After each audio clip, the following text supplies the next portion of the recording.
అదే RTV app వార్తల్ని క్షణాల్లో చదివే అవకాశం ఉంటుంది. ఒక న్యూస్ పేపర్, ఒక టెలివిజన్ ఛానల్ మీ చేతుల్లో ఎప్పుడూ ఉంటాయి. తెలుగు ఇండస్ట్రీలో కలేజా, అదేవిధంగా కొమరంపల్లి ప్రొడ్యూసర్ అయినటువంటి సింగమల్ల రమేష్ బాబు చేసిన వ్యాఖ్యలు సంచలనంగా మారాయి. దీనిపైన విమర్శలు వస్తున్నాయి. దీనిపైన చాలామంది కూడా వ్యతిరేకిస్తున్నారు. దీని గురించి మనతో మాట్లాడడానికి ఫైనాన్సర్ వైజయంతి భర్త అయినటువంటి సదానంద్ గారు ఉన్నారు. వారితో మాట్లాడదాం. మొన్న ప్రెస్ మీట్ పెట్టారు. ప్రెస్ మీట్లో 100 కోట్లు నష్టం వచ్చింది, హీరోలు పట్టించుకోలేదు అంటారు. మీరేం చెప్తారు ఒక ఫైనాన్షియర్గా? ఫైనాన్సర్గా ఏం చెప్తానంటే, ఆ డబ్బంతా మాదే అండి. మా డబ్బును తీసుకుపోయి వాడికి ఇస్తే వాడు సినిమాలు తీసేవాడు. వాడు ₹1 నష్టపోలేదు. వాడు తిరిగి ఏం చేశాడు, మొత్తం వాళ్ళ దగ్గర రికవర్ చేసుకున్నాడు, దాచిపెట్టుకున్నాడు. ఆల్ ఫైనాన్సర్స్కు ఈ ప్రామిసరీ నోట్లు ఇచ్చాడు,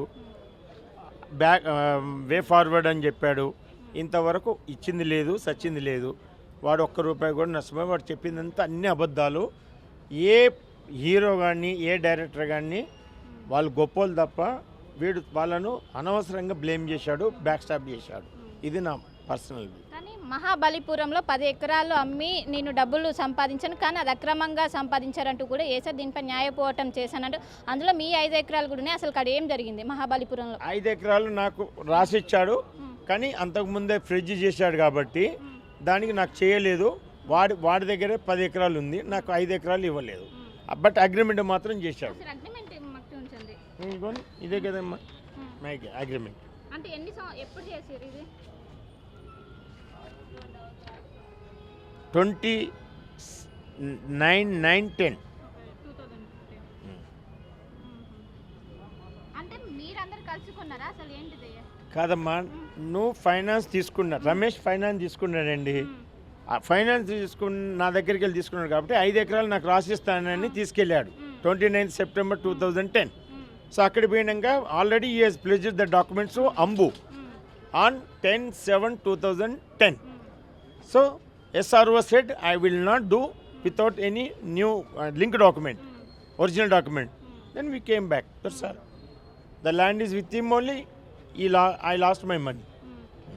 రోజుల తర్వాత ప్రెస్ మీట్ పెట్టి బయటికి రావడానికి గల కారణాలు ఏంటి? అతను ఏం లేదు, మళ్ళీ is going to start cheating the people now.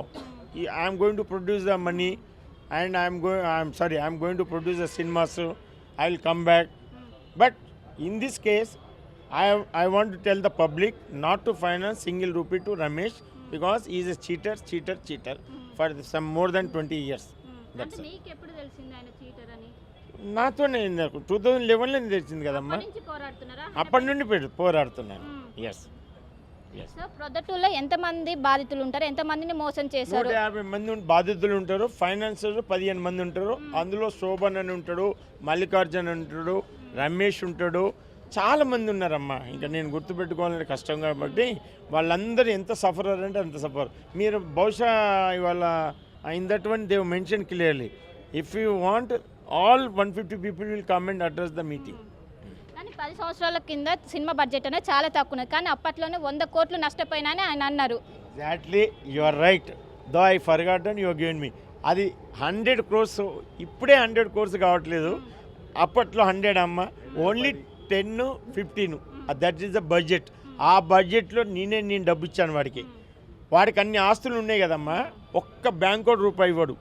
వాడి భార్య వాడు వచ్చి నా కాళ్ళు మొక్కి, మా అమ్మ కాళ్ళు మొక్కి, మా ఇంట్లో తిని చేయి కడుక్కొని పెట్టిన చేయి నరికాడు వాడు. కానీ కొమరంపూల్ టైంలో పవన్ కళ్యాణ్ డేట్స్ వేస్ట్ చేశారు. 3 సంవత్సరాల పాటు దాన్ని తీసుకొచ్చారు, ప్రజారాజ్యం పార్టీ పెట్టారు, అందులోకి ఎక్కడికే వెళ్ళారు, ఇక్కడ సినిమాకి రాకుండా అని అంటున్నారు. అది తప్పు. అది I don't agree. Pawan Kalyan is a decent person. అలాంటి పర్సన్ లేడు. ఈజ్ అట్రాక్టివ్ టు ద సమాజం, సోషల్ పర్సన్. అంతే సోషల్ యాక్టివిటీస్గా సమాజం అన్నా ప్రజలన్నా తనకి వెళ్ళలేని ఇష్టం, గౌరవం, సాయం చేయాలని. అలాంటి మనిషిని పట్టుకొని వీడు అన్నాడంటే వీడెంత దరిద్రుడో తెలుసుకోవాలి మనం. అంతే. అంటే ఇప్పుడు ముందు దీనిపైన ఏ విధంగా పోరాడతారు? ఇటు ఫిలిం ఛాంబర్కి కంప్లైంట్ చేశారా ఏంటి? కంప్లైంట్ చేయబోతున్నాను నేను ఫిలిం ఛాంబర్. నిన్న వాడు ప్రెస్ మీటింగ్ పెట్టారు కాబట్టి వాడి మీద కంప్లైంట్ చేయబోతున్నా, ఎక్స్పెల్ చేయబోతున్నాను. అవునమ్మా, సీఎం తోటి కలుస్తాను, మొత్తం చెప్తాను. భానుకిరణ్, మధ్యల చెరు సూరి, వీళ్ళందరూ ఆస్తులు ఎక్కడెక్కడ కబ్జా చేశారో ఉన్నాయి. ఇప్పటికీ కేసులు నడుస్తున్నాయి ఈవెన్ నాంపల్లి కోర్టులో. భానుకిరణ్ మీద.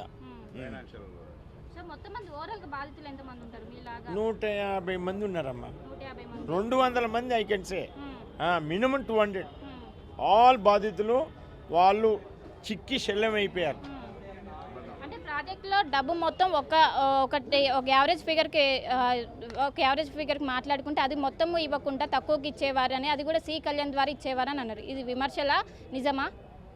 సో సి కళ్యాణ్ వాళ్ళు అంటాడు తగ్గించి ఎందుకు ఇచ్చాడు అంటే బికాజ్ ఆ 40 రూపాయలు కూడా రావని తీసేసుకున్నారు వాళ్ళు అంతే. అంతకంటే సెటిల్మెంట్ చేశారు అంతే. వెనుక ఎవరున్నారు? మద్దలు చేస్తారు. వెనుక ఎవరున్నారు? భానుకిరణ్. మీరు ఒప్పుకోకపోతే అట్నుండి వస్తాయి, బెదరగొట్టిచ్చాడు. అందుకనే వాళ్ళు ఒప్పేసుకున్నారు. ఇప్పుడు రమేష్ బాబు ప్రెస్ మీట్ పెట్టారు, ఆయన వెనక ఎవరు ఉన్నారని అనుకుంటున్నారు? ఆయన వెనకాల ఎవరున్నారు అంటే మేబీ ఒకరిద్దరు ఉండవచ్చు, కానీ వాళ్ళు ఎవరు అనేది కనుక్కొని చెప్పగలుగుతారు. కానీ ఇప్పుడైతే నేను ఆ మూడ్లో లేను అంతే. వాడు కేవలం అండి మళ్ళీ పబ్లిక్ను ముంచడానికి రెడీ అయి వచ్చాడండి. ఆ ప్రెస్ మీట్ పెట్టడం ఎందుకంటే నేనేమి శుద్ధపూసును, నేనేం కాలేదు, లేదా ఇట్లా ఎల్లగొట్టాడు, లేదా అక్విటల్ అయిపోయాను, నేను హీరో అనుకుంటున్నాను. నేను హైకోర్టులో వేసినప్పుడు అది ఇంప్లీడ్ అయినప్పుడు సిఐడి మీ అందరూ అయినాక మళ్ళీ ప్రెస్ మీట్ పెడతాను. సో మొత్తం మీద ఎంతోమంది ఫైనాన్షియల్ని అటు మోసం చేశారు. ఒకవైపు కలేజా కావచ్చు, కొమరంపూలి కావచ్చు, వీటికి బడ్జెట్ అనేది చాలా తక్కువ, కానీ 100 కోట్లు నష్టం వచ్చిందని ఏ విధంగా చెప్తారు? ఇవి మొత్తం అవాస్తవాలు ఉన్నాయి. ఇంకోవైపు అటు సీఎం రేవంత్ రెడ్డిని కావచ్చు, అటు తమిళనాడు సీఎంని కూడా కలిసి దీనిపైన మేము ఎంక్వైరీ చేపిస్తాం, దీనిపైన మేము న్యాయ పోరాటం చేస్తాం. మహాబలిపురంలో ఉన్న 10 ఎకరాల్లో 5 ఎకరాలు నా పేరు మీదనే ఉన్నప్పటికీ నన్ను మాత్రం మోసం చేస్తున్నారు, ఆ 10 ఎకరాలు నాదే అంటున్నారంటూ కూడా ఒకవైపు ఫైనాన్షియల్ ప్రస్తుతం అంతా పాటు చెప్తున్నారు. కెనపర్సన్ శివతో కలిసి శిల్ప అటువ హైదరాబాద్.